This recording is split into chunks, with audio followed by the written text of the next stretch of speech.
Hey people, get ready to crush everyday IELTS and CELPIP tests for all modules and make your dreams come true. I'm your motivator and I'll be guiding you through the test prep videos. So don't forget to like, share, and subscribe, or you'll be missing out on some serious preparation. Part 1. You will hear a woman calling City Hall to ask about parking permits. First, you have some time to look at questions 1 to 10.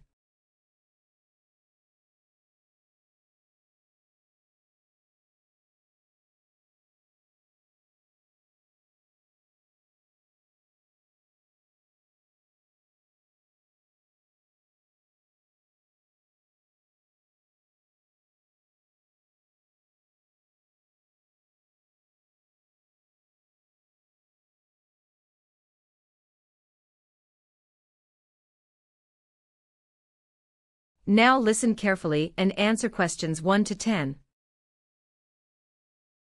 Hi, good morning. I'm calling because I'd like to apply for a residential parking permit for my street. I just moved to the neighborhood, and I'm not sure where to start. Good morning. You've reached the Permits and Licensing Department here at City Hall. My name is Marcus. I'd be happy to walk you through the whole process. Oh, wonderful, thank you, Marcus. So I recently moved to Elmwood Crescent, it's in Zone 4, and I noticed signs saying residents need a permit to park overnight on the street. That's correct. Zone 4 is a designated residential permit zone. Once you submit your completed application, the processing time is 5 business days, so you should have your permit within a week or so. 5 business days, okay, that's not too bad. And what's the application fee? I just want to make sure I bring the right amount. The fee is $45. We accept cash, debit, or credit card, so whichever is most convenient for you. Great. And what documents do I actually need to bring with me? I want to make sure I have everything ready so I don't have to make a second trip. You'll need 2 things. First, proof of residence, that can be a utility bill, or a signed lease agreement showing your address on Elmwood Crescent, and second, your current vehicle registration. Those are the only 2 required documents. Perfect. And where exactly do I go to hand all of this in? Is it somewhere here at City Hall, or is there a separate office? It's right here at City Hall. You just come in through the main entrance and head up to the 2nd floor. Our counter is open Monday through Friday, from 8:30 in the morning until 4:30 in the afternoon. You don't need an appointment. That's very convenient. Just one last question. Once I actually receive the permit, how long will it be valid for? Will I need to renew it every few months? No, not at all. The permit is valid for 12 months from the date it's issued, so a full year before you'd need to renew. And if anything else comes up before your visit, you're welcome to call us back or take a look at the parking section on the city's website at guelph.ca. Have a great day, Ms. Bouchard. That is the end of Part 1. You now have some time to check your answers to Part 1.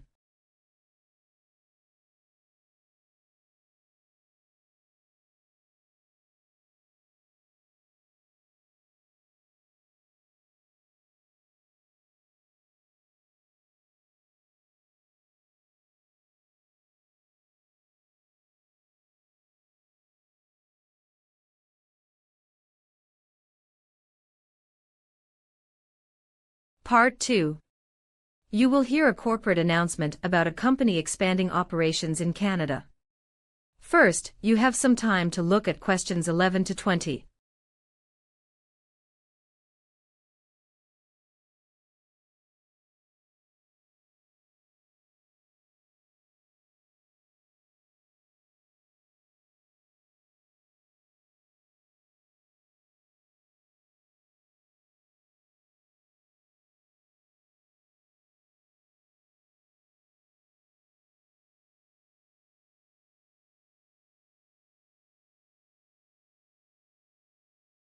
Now listen carefully and answer questions 11 to 20. Good morning, everyone. My name is Rachel Okafor, and I serve as Vice President of Corporate Development here at Northbridge Technologies. Today, I am proud to share a truly exciting announcement. After extensive planning, Northbridge Technologies is committing a total investment of $120 million to expand our operations across Canada.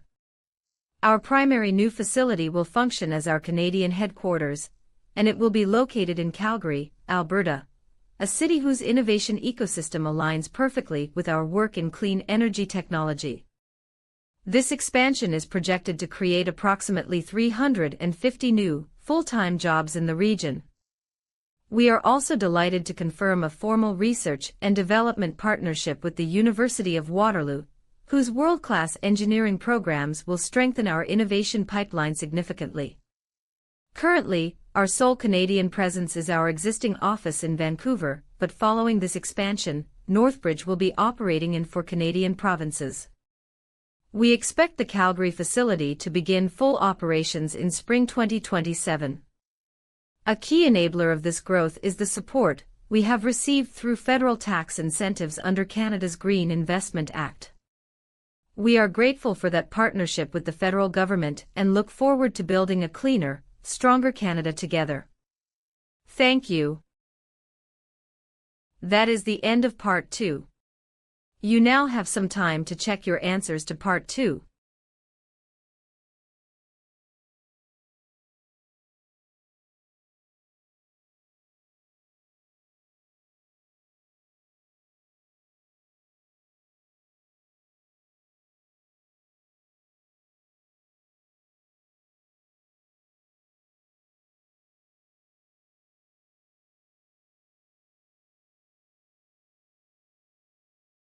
Part 3. You will hear a discussion between employees about adopting new technology at their company. First, you have some time to look at questions 21 to 30.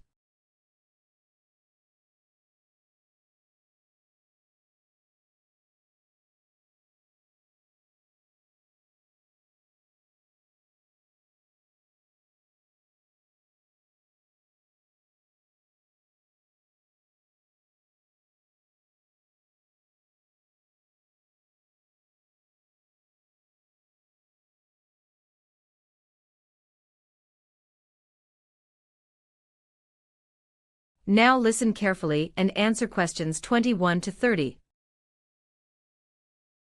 Okay, so management wants us to weigh in on rolling out the new cloud-based project management platform. They need a decision by end of month. I'm open to it, but honestly my biggest concern is data security. Moving sensitive files to an external server makes me nervous. That's a valid point, Marcus. I'd also say we need at least 3 months for the transition period. Rushing it is just asking for trouble. Both fair points. One thing that eases my mind is that the vendor provides 24/7 technical support, so we're never left stranded if something breaks. Good to know. What about retraining? This can't just affect a small group, right? No, based on the headcount breakdown, we're looking at roughly 50 employees who will need formal retraining across the company. Exactly. And rather than flipping the switch company-wide, the plan is to have the marketing team pilot it first before anyone else touches it. Smart move. What about people who are dragging their feet? Some folks are really attached to the old system. Well, here's the thing, our current software simply cannot integrate with the new platform at all, so staying on it long-term isn't really an option for us. Right. And to sweeten the deal for early adopters, we're offering gift cards to anyone who completes onboarding training ahead of schedule.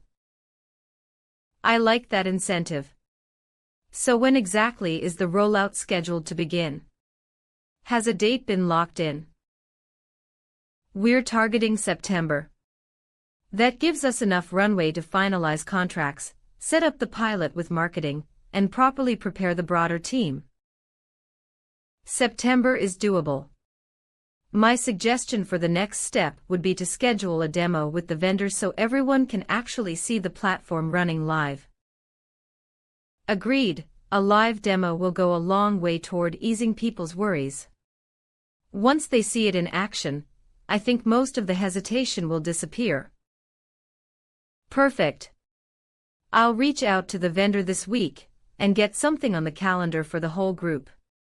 Thanks so much, both of you, really helpful discussion. That is the end of Part 3. You now have some time to check your answers to Part 3.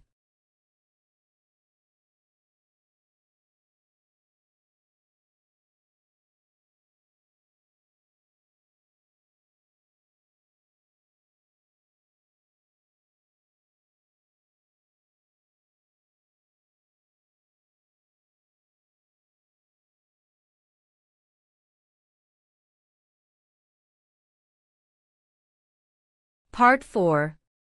You will hear a lecture on economic inequality and social mobility in Canada. First, you have some time to look at questions 31 to 40.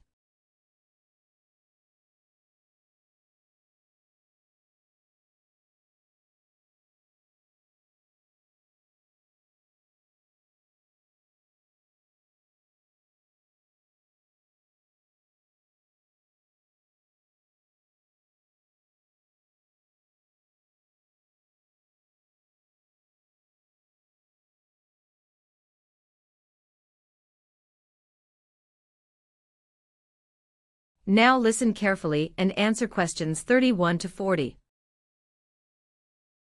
Welcome to today's lecture series. Dr. Okafor, economic inequality in Canada has become an urgent public concern. What would you identify as the primary driver of this widening gap? Thank you, Dr. Chen. Wage stagnation among middle-income Canadians remains the primary driver of inequality. Since the 1990s, Canada's Gini coefficient has risen steadily, meaning the distance between top and bottom earners has grown considerably, even during periods of overall economic expansion. Are certain demographic groups disproportionately affected by these structural gaps? Absolutely. Recent immigrants and racialized communities face the greatest barriers to social mobility in Canada. Compounding this challenge, wealth concentration among the top 1% has nearly doubled over the past 3 decades, leaving fewer resources available across the broader population. How does Canada compare internationally when we look at intergenerational income mobility? Canada ranks in the middle third among OECD nations, performing better than the United States, but trailing Scandinavian countries significantly. A key structural obstacle here is that rising tuition costs disproportionately burden low-income students, limiting meaningful access to post-secondary education and the credentials it provides. Given those barriers, which policy interventions show the most credible evidence of success? Universal childcare and early education investment is the most effective intervention supported by current evidence. Quebec's subsidized childcare model illustrates this clearly. The province demonstrates the best record on social mobility outcomes across all Canadian provinces. What role can the nonprofit and community organization sector play in bridging these persistent inequalities? Nonprofits are indispensable delivery partners for frontline services, but they cannot substitute for systemic structural reform. Ultimately, cross-partisan political commitment to redistribution is essential for meaningful and lasting progress. Without that shared political will, incremental gains will repeatedly be eroded by broader economic forces. That is the end of Part 4. You now have some time to check your answers to Part 4.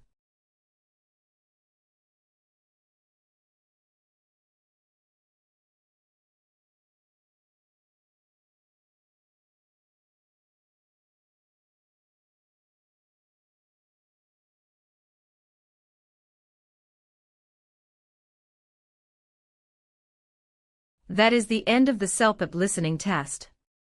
You now have some time to transfer your answers to the answer sheet.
Hey people, how was your test? Don't forget to like, share, and subscribe, or you'll be missing out on some serious fun. See you tomorrow!